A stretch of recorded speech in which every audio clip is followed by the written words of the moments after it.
Ako si Alex. Pwede niyo maging kaibigan, kakwentuhan at kahuntahan sa mga bagay-bagay dito sa ating mundong ginagalawan. Alam niyo ba ang una dapat nating matutunan sa mundong ibabaw yung mag-isa. Dahil kailangan mong sanayin ang sarili mo sa pagdidesisyong mag-isa, sa paggalaw mag-isa, sa salamuha kasi natin sa mundong ibabaw, minsan nile-left out tayo, di ba? Minsan, nami-misinterpret nila tayo. Introvert ka ba? Kung ano man yung gusto nilang isipin sa atin, kailangan mo matutunang maging matatag at makapag-desisyong mag-isa. Kasi pag kinakailangan na natin ng pag-iisa, doon natin na ipapakita na malakas tayo. Yan ang aking ikukwento ngayon dito sa aking My Journal in Motion sa Love Life Me, Myself, and I dito sa Alexander YouTube channel. Dito sa mundong ibabaw, kahit gaano ka karaming kaibigan o marami kang makakasalamuha, darating at darating yung mag-iisa ka. Mararamdaman mo na left out ka sa ating mundong ginagalawan. Kaya unang-una pa lang na naipapayo ko sa iyo, kailangan mong matutong mag-isa. Katulad nga nung minsan, mayroon akong nabasa. Sinabi niya kailangan niyang matutunan yung mirror method. Ano yung mirror method? Kung ano yung ipinakikita nila sa iyo, yung pinararamdam nila sa iyo, yun na lang din yung isusukli mo sa kanila. Kung dineded ba kanila, dedmahin mo din sila. Kung ipinakikita nila sa iyo, wala silang concern about you, ganun na rin ang ipakikita mo. Ganun yung mirror method.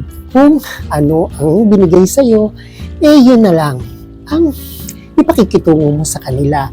Diba? Parang ano yan kung paano kanila baliwalain, ganun na lang din isukli mo sa pakikitungo sa kanila. Kasi doon kanila sinanay at doon kanila pinakikitang wala kang pakialam sa iyong nararamdaman. Diba? Wala silang pakialam kung nasasaktan ka o anuman ang kahinatnan ng mga pinakikita nila sa iyo. Kaya gano'n na lang din ang ipakikitungo mo sa kanila. Diba? Dahil sa panahon ngayon, malawak na ang social media, marami ng gadgets, marami ng pamamaraan para kamustahin ka nila. O ba, yung komunikasyon na lang, napakadali na lang. Pero kung nakaka-experience ka pa rin ng pangdededma nila, gano'n na rin ang gawin mo. Diba? Katulad nga nung sinabi ko, quiet quitting. Yung bang, unti-unti ka na lang na naglalaho sa paningin nila at pandinig. Yung bang deadma is the game. Ganun na lang. Kung hindi ka nila inaaya sa mga gala o hindi ka na nila binati nung iyong kaarawan o hindi ka man lang nila chinecheck sa iyong messenger, hindi na sila nagtitext, wala na talagang komunikasyon. Kasi sa panahon nga ngayon, wala nang rason na hindi tayo makamusta o maramdaman man lang nila. Kaya kung deadma is the game, yun na rin ang ipakita mo sa kanila. Deadma na lang. Tsaka diba, kung ano yung mga energy, kung ano yung trato nila sa'yo, kung cold sila sa'yo, maging cold ka na rin sa kanila. Give them the same energy na mga pinakita at pinaramdam nila sa'yo. Hindi naman siguro masama yun kasi tao lang tayo, may feelings din naman tayo, di ba? Kaya kung ano yung nararamdaman mo, ipakita mo sa kanila. Hindi naman masama yun hindi rin naman nila ikamamatay yun. Ang mahalaga lang, kung anong gusto nila, ibigay natin sa kanila. Kaya kung ikaw ay nag-iisa ngayon, palakasin mo ang iyong damdamin, ang iyong pakikitungo sa iyong sarili. Kasi sinanay ka na nila, di ba? Ang sabi nga huwag nila tayong sanay mag-isa dahil as times goes on, nasasanay na din tayo na mag-isa. Sabi nga alone means happiness and quiet moments sa ating mga sarili.